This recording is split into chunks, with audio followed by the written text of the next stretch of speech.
شروع اللہ کے نام سے جو بڑا مہربان نہایت رحم والا ہے۔ طٰہٰ، اے محمد صلی اللہ علیہ وآلہ وسلم، ہم نے تم پر قرآن اس لیے نازل نہیں کیا کہ تم مشقت میں پڑ جاؤ، بلکہ اس شخص کو نصیحت دینے کے لیے نازل کیا ہے جو خوف رکھتا ہے۔ یہ اس ذات کا اتارا ہوا ہے جس نے زمین اور اونچے اونچے آسمان بنائے، یعنی خدائے رحمان جس نے عرش پر قرار پکڑا۔ جو کچھ آسمانوں میں ہے اور جو کچھ زمین میں ہے اور جو کچھ ان دونوں کے بیچ میں ہے اور جو کچھ زمین کی مٹی کے نیچے ہے، سب اسی کا ہے۔ اور اگر تم پکار کر بات کہو تو وہ تو چھپے بھید اور نہایت پوشیدہ بات تک کو جانتا ہے۔ وہ معبود برحق ہے کہ اس کے سوا کوئی معبود نہیں ہے، اس کے سب نام اچھے ہیں۔ اور کیا تمہیں موسیٰ کے حال کی خبر ملی ہے؟ جب انہوں نے آگ دیکھی تو اپنے گھر کے لوگوں سے کہا کہ تم یہاں ٹھہرو، میں نے آگ دیکھی ہے، میں وہاں جاتا ہوں، شاید اس میں سے میں تمہارے پاس انگاری لاؤں یا آگ کے مقام کا رستہ معلوم کر سکوں۔ جب وہاں پہنچے تو آواز آئی کہ موسیٰ، میں تو تمہارا پروردگار ہوں، تو اپنی جوتیاں اتار دو، تم یہاں پاک میدان یعنی طویٰ میں ہو، اور میں نے تم کو انتخاب کر لیا ہے، تو جو حکم دیا جائے اسے سنو۔ بے شک میں ہی خدا ہوں، میرے سوا کوئی معبود نہیں، تو میری عبادت کیا کرو اور میری یاد کے لیے نماز پڑھا کرو۔ قیامت یقیناً آنے والی ہے، میں چاہتا ہوں کہ اس کے وقت کو پوشیدہ رکھوں تاکہ ہر شخص جو کوشش کرے اس کا بدلہ پائے۔ تو جو شخص اس پر ایمان نہیں رکھتا اور اپنی خواہش کے پیچھے چلتا ہے، کہیں تم کو اس کے یقین سے روک نہ دے تو اس صورت میں تم ہلاک ہو جاؤ۔ اور موسیٰ، یہ تمہارے داہنے ہاتھ میں کیا ہے؟ انہوں نے کہا، یہ میری لاٹھی ہے، اس پر میں سہارا لگاتا ہوں اور اس سے اپنی بکریوں کے لیے پتے جھاڑتا ہوں، اور اس میں میرے اور بھی کئی فائدے ہیں۔ فرمایا کہ موسیٰ، اسے ڈال دو، تو انہوں نے اس کو ڈال دیا اور وہ ناگہاں سانپ بن کر دوڑنے لگا۔ خدا نے فرمایا کہ اسے پکڑ لو اور ڈرنا مت، ہم اس کو ابھی اس کی پہلی حالت پر لوٹا دیں گے، اور اپنا ہاتھ اپنی بغل سے لگا لو، وہ کسی عیب و بیماری کے بغیر سفید چمکتا دمکتا نکلے گا۔ یہ دوسری نشانی ہے تاکہ ہم تمہیں اپنے نشانات عظیم دکھائیں۔ تم فرعون کے پاس جاؤ کہ وہ سرکش ہو رہا ہے۔ کہا، میرے پروردگار، اس کام کے لیے میرا سینہ کھول دے اور میرا کام آسان کر دے، اور میری زبان کی گرہ کھول دے تاکہ وہ میری بات سمجھ لیں، اور میرے گھر والوں میں سے ایک کو میرا وزیر یعنی مددگار مقرر فرما، یعنی میرے بھائی ہارون کو، اس سے میری قوت کو مضبوط کر اور اسے میرے کام میں شریک کر، تاکہ ہم تیری بہت سی تسبیح کریں اور تجھے کثرت سے یاد کریں، تو ہم کو ہر حال میں دیکھ رہا ہے۔ فرمایا، موسیٰ، تمہاری دعا قبول کی گئی، اور ہم نے تم پر ایک بار اور بھی احسان کیا تھا، جب ہم نے تمہاری والدہ کو الہام کیا تھا جو تمہیں بتایا جاتا ہے۔ وہ یہ تھا کہ اسے یعنی موسیٰ کو صندوق میں رکھو، پھر اس صندوق کو دریا میں ڈال دو تو دریا اس کو کنارے پر ڈال دے گا، اور میرا اور اس کا دشمن اسے اٹھا لے گا۔ اور موسیٰ، میں نے تم پر اپنی طرف سے محبت ڈال دی، اس لیے کہ تم پر مہربانی کی جائے اور اس لیے کہ تم میرے سامنے پرورش پاؤ۔ جب تمہاری بہن فرعون کے ہاں گئی اور کہنے لگی کہ میں تمہیں ایسا شخص بتاؤں جو اس کو پالے، تو اس طریق سے ہم نے تم کو تمہاری ماں کے پاس پہنچا دیا تاکہ ان کی آنکھیں ٹھنڈی ہوں اور وہ رنج نہ کریں۔ اور تم نے ایک شخص کو مار ڈالا تو ہم نے تم کو غم سے مخلصی دی، اور ہم نے تمہاری کئی بار آزمائش کی، پھر تم کئی سال اہل مدین میں ٹھہرے رہے، پھر اے موسیٰ، تم قابلیت و رسالت کے اندازے پر آ پہنچے، اور میں نے تم کو اپنے کام کے لیے بنایا ہے، تو تم اور تمہارا بھائی دونوں ہماری نشانیاں لے کر جاؤ اور میری یاد میں سستی نہ کرنا۔ دونوں فرعون کے پاس جاؤ، وہ سرکش ہو رہا ہے، اور اس سے نرمی سے بات کرنا، شاید وہ غور کرے یا ڈر جائے۔ دونوں کہنے لگے کہ ہمارے پروردگار، ہمیں خوف ہے کہ ہم پر تعدی کرنے لگے یا زیادہ سرکش ہو جائے۔ خدا نے فرمایا کہ ڈرو مت، میں تمہارے ساتھ ہوں اور سنتا اور دیکھتا ہوں۔ اچھا، تو اس کے پاس جاؤ اور کہو کہ ہم آپ کے پروردگار کے بھیجے ہوئے ہیں، تو بنی اسرائیل کو ہمارے ساتھ جانے کی اجازت دیجیے اور انہیں عذاب نہ کیجیے۔ ہم آپ کے پاس آپ کے پروردگار کی طرف سے نشانی لے کر آئے ہیں، اور جو ہدایت کی بات مانے اس کو سلامتی ہو۔ ہماری طرف یہ وحی آئی ہے کہ جو جھٹلائے اور منہ پھیرے اس کے لیے عذاب تیار ہے۔ غرض موسیٰ اور ہارون فرعون کے پاس گئے، اس نے کہا کہ موسیٰ، تمہارا پروردگار کون ہے؟ کہا کہ ہمارا پروردگار وہ ہے جس نے ہر چیز کو اس کی شکل و صورت بخشی، پھر راہ دکھائی۔ کہا، تو پہلی جماعتوں کا کیا حال؟ کہا کہ ان کا علم میرے پروردگار کو ہے، جو کتاب میں لکھا ہوا ہے۔ میرا پروردگار نہ چوکتا ہے نہ بھولتا ہے۔ وہ وہی تو ہے جس نے تم لوگوں کے لیے زمین کو فرش بنایا اور اس میں تمہارے لیے رستے جاری کیے، اور آسمان سے پانی برسایا، پھر اس سے انواع و اقسام کی مختلف رویدگیاں پیدا کی۔ کہ خود بھی کھاؤ اور اپنے چار پایوں کو بھی چراؤ، بے شک ان باتوں میں عقل والوں کے لیے بہت سی نشانیاں ہیں۔ اسی زمین سے ہم نے تم کو پیدا کیا اور اسی میں تمہیں لوٹائیں گے اور اسی سے دوسری دفعہ نکالیں گے۔ اور ہم نے فرعون کو اپنی سب نشانیاں دکھائیں مگر وہ تکذیب اور انکار ہی کرتا رہا۔ کہنے لگا کہ موسیٰ، کیا تم ہمارے پاس اس لیے آئے ہو کہ اپنے جادو کے زور سے ہمیں ہمارے ملک سے نکال دو؟ تو ہم بھی تمہارے مقابل ایسا ہی جادو لائیں گے، تو ہمارے اور اپنے درمیان ایک وقت مقرر کر لو کہ نہ تو ہم اس کے خلاف کریں اور نہ تم، اور یہ مقابلہ ایک ہموار میدان میں ہوگا۔ موسیٰ نے کہا کہ آپ کے لیے یوم زینت کا وعدہ ہے اور یہ کہ لوگ اس دن چاشت کے وقت اکٹھے ہو جائیں۔ تو فرعون لوٹ گیا اور اپنے سامان جمع کر کے پھر آیا۔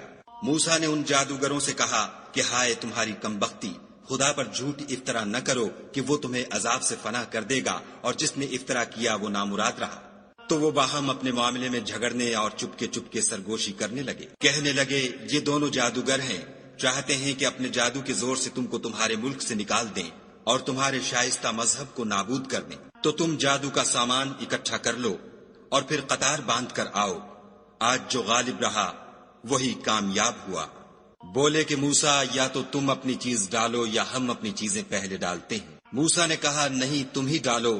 جب انہوں نے چیزیں ڈالی تو ناگہاں ان کی رسیاں اور لاٹھیاں موسیٰ کے خیال میں ایسی آنے لگیں کہ وہ میدان میں ادھر ادھر دوڑ رہی ہیں۔ اس وقت موسیٰ نے اپنے دل میں خوف معلوم کیا۔ ہم نے کہا خوف نہ کرو، بلا شبہ تم ہی غالب ہو، اور جو چیز یعنی لاٹھی تمہارے داہنے ہاتھ میں ہے اسے ڈال دو کہ جو کچھ انہوں نے بنایا ہے اس کو نگل جائے گی۔ جو کچھ انہوں نے بنایا ہے یہ تو جادوگروں کے ہتھ کنڈے ہیں، اور جادوگر جہاں جائے فلاح نہیں پائے گا۔ القصہ یوں ہی ہوا تو جادوگر سجدے میں گر پڑے اور کہنے لگے کہ ہم موسیٰ اور ہارون کے پروردگار پر ایمان لائے۔ فرعون بولا کہ پیشتر اس کے کہ میں تمہیں اجازت دوں تم اس پر ایمان لے آئے، بے شک وہ تمہارا بڑا یعنی استاد ہے جس نے تم کو جادو سکھایا ہے، سو میں تمہارے ہاتھ اور پاؤں جانب خلاف سے کٹوا دوں گا اور کھجور کے تنوں پر سولی چڑھوا دوں گا۔ اس وقت تم کو معلوم ہوگا کہ ہم میں سے کس کا عذاب زیادہ سخت اور دیر تک رہنے والا ہے۔ انہوں نے کہا کہ جو دلائل ہمارے پاس آ گئے ہیں ان پر اور جس نے ہم کو پیدا کیا ہے اس پر ہم آپ کو ہرگز ترجیح نہیں دیں گے، تو آپ کو جو حکم دینا ہو دے دیجئے، اور آپ جو حکم دے سکتے ہیں وہ صرف اسی دنیا کی زندگی میں دے سکتے ہیں۔ ہم اپنے پروردگار پر ایمان لے آئے تاکہ وہ ہمارے گناہوں کو معاف کرے اور اسے بھی جو آپ نے ہم سے زبردستی جادو کرایا، اور خدا بہتر اور باقی رہنے والا ہے۔ جو شخص اپنے پروردگار کے پاس گناہ گار ہو کر آئے گا تو اس کے لیے جہنم ہے جس میں نہ مرے گا نہ جیے گا، اور جو اس کے روبرو ایماندار ہو کر آئے گا اور عمل بھی نیک کیے ہوں گے تو ایسے لوگوں کے لیے اونچے اونچے درجے ہیں، یعنی ہمیشہ رہنے کے باغ جن کے نیچے نہریں بہ رہی ہیں، ہمیشہ ان میں رہیں گے، اور یہ اس شخص کا بدلہ ہے جو پاک ہوا۔ اور ہم نے موسیٰ کی طرف وحی بھیجی کہ ہمارے بندوں کو راتوں رات نکال لے جاؤ، پھر ان کے لیے دریا میں لاٹھی مار کر خشک رستہ بنا دو، پھر تم کو نہ تو فرعون کے آ پکڑنے کا خوف ہوگا اور نہ غرق ہونے کا ڈر۔ پھر فرعون نے اپنے لشکر کے ساتھ ان کا تعاقب کیا تو دریا کی موجوں نے ان پر چڑھ کر انہیں ڈھانک لیا یعنی ڈبو دیا، اور فرعون نے اپنی قوم کو گمراہ کر دیا اور سیدھے رستے پر نہ ڈالا۔ اے آل یعقوب، ہم نے تم کو تمہارے دشمن سے نجات دی اور تورات دینے کے لیے تم سے کوہ طور کی داہنی طرف مقرر کی اور تم پر من اور سلوہ نازل کیا، اور حکم دیا کہ جو پاکیزہ چیزیں ہم نے تم کو دی ہیں ان کو کھاؤ، اور اس میں حد سے نہ نکلنا ورنہ تم پر میرا غضب نازل ہوگا، اور جس پر میرا عذاب نازل ہوا وہ ہلاک ہو گیا۔ اور جو توبہ کرے اور ایمان لائے اور عمل نیک کرے پھر سیدھے رستے چلے اس کو میں بخش دینے والا ہوں۔ اور اے موسیٰ، تم نے اپنی قوم سے آگے چلے آنے میں کیوں جلدی کی؟ کہا وہ میرے پیچھے آ رہے ہیں، اور اے میرے پروردگار، میں نے تیری طرف آنے کی جلدی اس لیے کی کہ تو خوش ہو۔ فرمایا کہ ہم نے تمہاری قوم کو تمہارے بعد آزمائش میں ڈال دیا ہے اور سامری نے ان کو بہکا دیا ہے۔ اور موسیٰ غصے اور غم کی حالت میں اپنی قوم کے پاس واپس آئے اور کہنے لگے کہ اے قوم، کیا تمہارے پروردگار نے تم سے اچھا وعدہ نہیں کیا تھا؟ کیا میری جدائی کی مدت تمہیں دراز معلوم ہوئی؟ یا تم نے چاہا کہ تم پر تمہارے پروردگار کی طرف سے غضب نازل ہو اور اس لیے تم نے مجھ سے جو وعدہ کیا تھا اس کے خلاف کیا؟ وہ کہنے لگے کہ ہم نے اپنے اختیار سے تم سے وعدہ خلاف نہیں کیا، بلکہ ہم لوگوں کے زیوروں کا بوجھ اٹھائے ہوئے تھے، پھر ہم نے اس کو آگ میں ڈال دیا اور اسی طرح سامری نے ڈال دیا۔ تو اس نے ان کے لیے ایک بچڑا بنا دیا، یعنی اس کا قالب جس کی آواز گائے کی سی تھی۔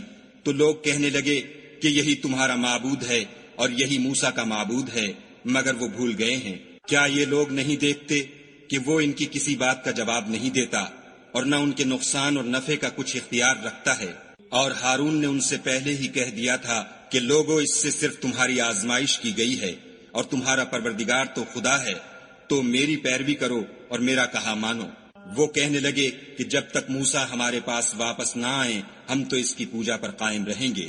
پھر موسیٰ نے ہارون سے کہا کہ ہارون، جب تم نے ان کو دیکھا تھا کہ گمراہ ہو گئے ہیں تو تم کو کس چیز نے روکا؟ یعنی اس بات سے کہ تم میرے پیچھے چلے آؤ، بھلا تم نے میرے حکم کے خلاف کیوں کیا؟ کہنے لگے کہ بھائی، میری داڑھی اور سر کے بالوں کو نہ پکڑیے، میں تو اس سے ڈرا کہ آپ یہ نہ کہیں کہ تم نے بنی اسرائیل میں تفرقہ ڈال دیا اور میری بات کو ملحوظ نہ رکھا۔ پھر سامری سے کہنے لگے کہ سامری، تیرا کیا حال ہے؟ اس نے کہا کہ میں نے ایسی چیز دیکھی جو اوروں نے نہیں دیکھی، تو میں نے فرشتے کے نقش پا سے مٹی کی ایک مٹھی بھر لی، پھر اس کو بچڑے کے قالب میں ڈال دیا، اور مجھے میرے جی نے اس کام کو اچھا بتایا۔ موسیٰ نے کہا، جا، تجھ کو دنیا کی زندگی میں یہ سزا ہے کہ کہتا رہے کہ مجھ کو ہاتھ نہ لگانا، اور تیرے لیے ایک اور وعدہ ہے، یعنی عذاب کا، جو تجھ سے ٹل نہ سکے گا۔ اور جس معبود کی پوجا پر تو قائم و معتکف تھا، اس کو دیکھ، ہم اسے جلا دیں گے، پھر اس کی راکھ کو اڑا کر دریا میں بکھیر دیں گے۔ تمہارا معبود خدا ہی ہے، جس کے سوا کوئی معبود نہیں، اس کا علم ہر چیز پر محیط ہے۔ اس طرح ہم تم سے وہ حالات بیان کرتے ہیں جو گزر چکے ہیں، اور ہم نے تمہیں اپنے پاس سے نصیحت کی کتاب عطا فرمائی ہے۔ جو شخص اس سے منہ پھیرے گا وہ قیامت کے دن گناہ کا بوجھ اٹھائے گا۔ ایسے لوگ ہمیشہ اس عذاب میں مبتلا رہیں گے، اور یہ بوجھ قیامت کے روز ان کے لیے برا ہوگا، جس روز سور پھونکا جائے گا اور ہم گناہ گاروں کو اکٹھا کریں گے اور ان کی آنکھیں نیلی نیلی ہوں گی، تو وہ آپس میں آہستہ آہستہ کہیں گے کہ تم دنیا میں صرف 10 ہی دن رہے ہو۔ جو باتیں یہ کریں گے ہم خوب جانتے ہیں۔ اس وقت ان میں سب سے اچھی راہ والا یعنی عاقل و ہوش مند کہے گا کہ نہیں، بلکہ صرف ایک ہی روز ٹھہرے ہو۔ اور تم سے پہاڑوں کے بارے میں دریافت کرتے ہیں، کہہ دو کہ خدا ان کو اڑا کر بکھیر دے گا اور زمین کو ہموار میدان کر چھوڑے گا، جس میں نہ تم کجی اور پستی دیکھو گے، نہ ٹیلا اور بلندی۔ اس روز لوگ ایک پکارنے والے کے پیچھے چلیں گے اور اس کی پیروی سے انحراف نہ کر سکیں گے، اور خدا کے سامنے آوازیں پست ہو جائیں گی تو تم آواز خفی کے سوا کوئی آواز نہ سنو گے۔ اس روز کسی کی سفارش کچھ فائدہ نہ دے گی مگر اس شخص کی جسے خدا اجازت دے اور اس کی بات کو پسند فرمائے۔ جو کچھ ان کے آگے ہے اور جو کچھ ان کے پیچھے ہے وہ اس کو جانتا ہے، اور وہ اپنے علم سے خدا کے علم پر احاطہ نہیں کر سکتے۔ اور اس زندہ و قائم کے روبرو منہ نیچے ہو جائیں گے، اور جس نے ظلم کا بوجھ اٹھایا وہ نامراد رہا، اور جو نیک کام کرے گا اور مومن بھی ہوگا تو اس کو نہ ظلم کا خوف ہوگا اور نہ نقصان کا۔ اور ہم نے اس کو اسی طرح کا قرآن عربی نازل کیا ہے، اور اس میں طرح طرح کے ڈراوے بیان کر دیے ہیں تاکہ لوگ پرہیزگار بنے یا خدا ان کے لیے نصیحت پیدا کر دے۔ تو خدا جو سچا بادشاہ ہے، عالی قدر ہے، اور قرآن کی وحی جو تمہاری طرف بھیجی جاتی ہے اس کے پورا ہونے سے پہلے قرآن کے پڑھنے کے لیے جلدی نہ کیا کرو، اور دعا کرو کہ میرے پروردگار مجھے اور زیادہ علم دے۔ اور ہم نے پہلے آدم سے عہد لیا تھا مگر وہ اسے بھول گئے، اور ہم نے ان میں صبر و ثبات نہ دیکھا۔ اور جب ہم نے فرشتوں سے کہا کہ آدم کے آگے سجدہ کرو تو سب سجدے میں گر پڑے مگر ابلیس نے انکار کیا۔ ہم نے فرمایا کہ آدم، یہ تمہارا اور تمہاری بیوی کا دشمن ہے، تو یہ کہیں تم دونوں کو بہشت سے نکلوا نہ دے، پھر تم تکلیف میں پڑ جاؤ۔ یہاں تم کو یہ آسائش ہے کہ نہ بھوکے رہو نہ ننگے، کہ نہ پیاسے رہو اور نہ دھوپ کھاؤ۔ تو شیطان نے ان کے دل میں وسوسہ ڈالا اور کہا کہ آدم، بھلا میں تم کو ایسا درخت بتاؤں جو ہمیشہ کی زندگی کا ثمرہ دے اور ایسی بادشاہت کہ کبھی زائل نہ ہو۔ تو دونوں نے اس درخت کا پھل کھا لیا تو ان پر ان کی شرم گاہیں ظاہر ہو گئیں، اور وہ اپنے بدنوں پر بہشت کے پتے چپکانے لگے، اور آدم نے اپنے پروردگار کے حکم کے خلاف کیا تو وہ اپنے مطلوب سے بے راہ ہو گئے۔ پھر ان کے پروردگار نے ان کو نوازا تو ان پر مہربانی سے توجہ فرمائی اور سیدھی راہ بتائی۔ فرمایا کہ تم دونوں یہاں سے نیچے اتر جاؤ، تم میں بعض کے دشمن ہوں گے۔ پھر اگر میری طرف سے تمہارے پاس ہدایت آئے تو جو شخص میری ہدایت کی پیروی کرے گا وہ نہ گمراہ ہوگا اور نہ تکلیف میں پڑے گا، اور جو میری نصیحت سے منہ پھیرے گا اس کی زندگی تنگ ہو جائے گی اور قیامت کو ہم اسے اندھا کر کے اٹھائیں گے۔ وہ کہے گا کہ میرے پروردگار، تو نے مجھے اندھا کر کے کیوں اٹھایا؟ میں تو دیکھتا بھالتا تھا۔ خدا فرمائے گا کہ ایسا ہی چاہیے تھا، تیرے پاس ہماری آیتیں آئیں تو نے ان کو بھلا دیا، اسی طرح آج ہم تجھ کو بھلا دیں گے۔ اور جو شخص حد سے نکل جائے اور اپنے پروردگار کی آیتوں پر ایمان نہ لائے، ہم اس کو ایسا ہی بدلہ دیتے ہیں، اور آخرت کا عذاب بہت سخت اور بہت دیر رہنے والا ہے۔ کیا یہ بات ان لوگوں کے لیے موجب ہدایت نہ ہوئی کہ ہم ان سے پہلے بہت سے فرقوں کو ہلاک کر چکے ہیں، جن کے رہنے کے مقامات میں یہ چلتے پھرتے ہیں؟ عقل والوں کے لیے اس میں بہت سی نشانیاں ہیں۔ اور اگر ایک بات تمہارے پروردگار کی طرف سے پہلے صادر اور جزائے اعمال کے لیے ایک میعاد مقرر نہ ہو چکی ہوتی تو نزول عذاب لازم ہو جاتا۔ بس جو کچھ یہ بکواس کرتے ہیں اس پر صبر کرو، اور سورج کے نکلنے سے پہلے اور اس کے غروب ہونے سے پہلے اپنے پروردگار کی تسبیح و تحمید کیا کرو، اور رات کی ساعات اولین میں بھی اس کی تسبیح کیا کرو، اور دن کی اطراف یعنی دوپہر کے قریب ظہر کے وقت بھی، تاکہ تم خوش ہو جاؤ۔ اور کئی طرح کے لوگوں کو جو ہم نے دنیا کی زندگی میں آرائش کی چیزوں سے بہرہ مند کیا ہے تاکہ ان کی آزمائش کریں، ان پر نگاہ نہ کرنا۔ اور تمہارے پروردگار کی عطا فرمائی ہوئی روزی بہت بہتر اور باقی رہنے والی ہے۔ اور اپنے گھر والوں کو نماز کا حکم کرو اور اس پر قائم رہو۔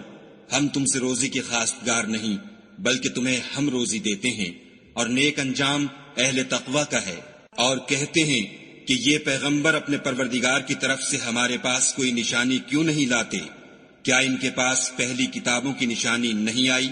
اور اگر ہم ان کو پیغمبر کے بھیجنے سے پیشتر کسی عذاب سے ہلاک کر دیتے تو وہ کہتے کہ اے ہمارے پروردگار، تو نے ہماری طرف کوئی پیغمبر کیوں نہ بھیجا کہ ہم ذلیل و رسوا ہونے سے پہلے تیرے کلام و احکام کی پیروی کرتے۔ کہہ دو کہ سب نتائج اعمال کے منتظر ہیں، سو تم بھی منتظر رہو۔